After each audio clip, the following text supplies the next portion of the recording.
2008मध्ये एक चित्रपट आला होता, ज्या चित्रपटाने आपल्याला गुगलवर सर्च करायला लावलं की ऑस्कर म्हणजे काय. त्या चित्रपटाचे नाव होते स्लमडॉग मिलेनियर.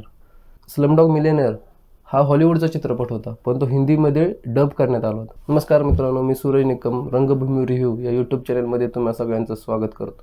तुम्ही जर या चॅनलला पहिल्यांदा आला असाल तर या चॅनलला सबस्क्राईब करा आणि बेल आयकॉनला प्रेस करा.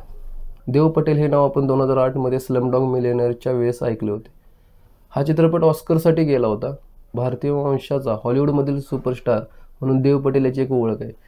देव पटेल हे नाव आपण 2008मध्ये स्लमडॉग मिलेनियर वेळेस ऐकले होते. स्लमडॉग मिलेनियरमध्ये देव पटेलने आपल्या हॉलिवूड करिअरची सुरुवात केली होती. तो त्याचा पहिला चित्रपट होता. तोच देव पटेल 2024मध्ये एक चित्रपट घेऊन येत आहे ज्याचं नाव मंकी मॅन. हा सगळ्यात जास्त अवेटेड मूवी आहे. याचे सर्चिंग गुगलवर सर्वात जास्त झालेले आहे. या चित्रपटाचा डायरेक्टर, लेखक आणि ॲक्टर म्हणून देव पटेलच भूमिका साकारतोय. हा चित्रपट ॲक्शन चित्रपट असणार आहे. हा चित्रपट 5 एप्रिल 2024ला रिलीज होतोय. या चित्रपटाचं आपल्या भगवान श्री हनुमानाशी काही कनेक्शन आहे हे पाहण्यासाठी आपल्याला हा चित्रपट 5 एप्रिल 2024ला बघावा लागेल.